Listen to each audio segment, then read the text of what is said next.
outside the Onamoy. In those times, the village, my favourite time of all, was watching cowboy movies in our parochial hall. It was thanks to Patsy Horton that I loved the comic strips. Gene Autry was my hero, Roy Rogers and Tom Mix.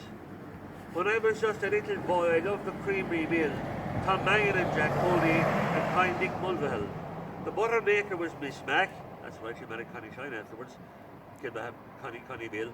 For many and many years, Mick Candy ran the boiler room and was an engineer. The church then was our theatre, and we had a leading man, the scourge of all the sinners. His name was Father Dan. Con Shine used to eat in bicycles, so shrewd a businessman, with the Humber and the Rally on the instalment plan. A hero was Con Bross and a footballer supreme. Of his All-Ireland medals the young lads used to dream. Thomas Stack was Willie Stevens' son, who heard a distant drum and made himself quite famous at Aintree on red rum. And when the war was over, the ice cream was a treat on sale at Jimmy Nolan's in his shop on our main street.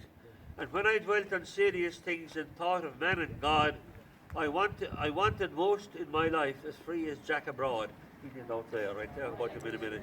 During those years in Newtownsandes, I never really thought that all our fun was priceless and never could be bought. When I grew up in Newtownsandes, the sky seemed to blue all day. We had tea and barmbrack and lots of time to play. After Brendan Barrett. Jack abroad, the last of them were pretty bad, right? George Sands was known for rack renting and all the rest of it. And so much so that in 1886, in the centre of the village, a meeting was called. They lived there for years. They were known as the Waver Mulvihills and the Wavers, because they were weavers. The trade of weaving was in the parish at one stage, about 100 years ago.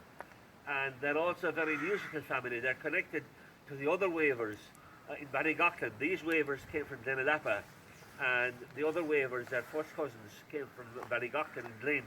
One of those was the great Martin Mulvihill, who got the National Award in America many years ago for his contribution to the arts in America. So they sold up and the stats bought it. And one of the sons, the grandsons of the man who bought it, Stevie's brother, Stevie himself was both matches on a couple of North Kerry Championship medals. But the most famous one is Tommy Stack, the great jockey, who, as you know, rode Red Rum at the victory in the Grand National. The third family are the Margaret Sweeney, Eamon Sweeney and Margaret Sweeney, down from Knocknagoon as well.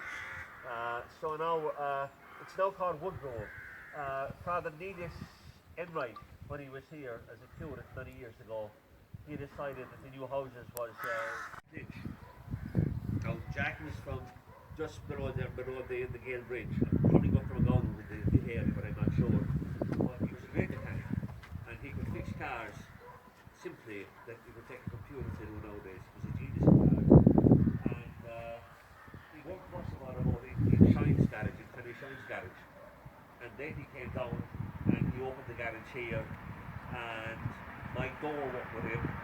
Hardware store in Rockfield by Mike Kennedy was built by Betty Stack and her husband Sean Connell, isn't it? Yeah, I remember them. It's a supermarket.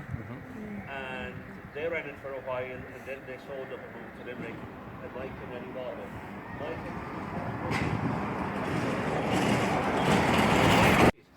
They were cousins, first cousins. Dan and his wife Bridie Buckley, they ran a big farm there, and they raised a fine family. Their son John took it over afterwards. He died a young man, and now their sons Ronan and I think probably another one of the sons, maybe Miles runs as well. And John's wife is still there, Dairy. Next door is Monty Carney's house, his sister. Father Miley Carney. Father Miley Carney and Father Miley Carney. Father Eddie and Father Tommy Carney. Father Jean and Father Pat Culligan. Det er min sin to Michaeliets. And they were related to Kitty Shineable. Yeah, Okay, this house here is McKennigan's. Built by the McKennigan. It wasn't originally the site of a house at all. It was the site of a garage. Not a garage. And what you say, Sue, was that word you used one of those? Pseudo. Pseudonym. Pseudonym, yeah, sorry. and Michael had to do that, and he was in Dublin and everything, yeah. And if you go back, that's actually old, yeah. He's, But I read a book called The Doctor's Sword, and at the time doctors couldn't get really that many jobs in Ireland. Really? You know, because the man that there was an Aidan McCarthy that was the doctor, who the book The Doctor's Sword is about. And you know the way there was no chance of really getting work in Ireland that much. And he was in Castletown Bear, but he used to go to Dublin.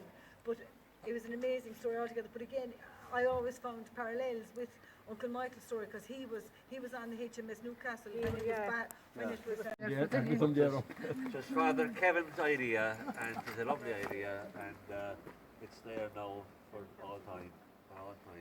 Next door, the school where I spent 42 years. Opened in 1975 when the school up the Din Road was closed in July of 1975. And it was a modern school, built to modern design, and like all modern designs, not worth looking at. On a staff that rose up from the ground, signifying Christ rising from the cross. And in their wisdom, the people decided to cut the cross and bolt it onto the wall with shed bolts, which is a mortal sin as far as I'm concerned. If you can do anything about it, rather please do. He was here placed a man called Michael Barrett, who would have been the father of Dr. Brendan Barrett, who was a doctor in Din for many years. He died, and his wife was a teacher in the school here in Moyvane and later on in Tarbert. So the Premier has now been taken over by North Cork, and they have their own business there, whatever.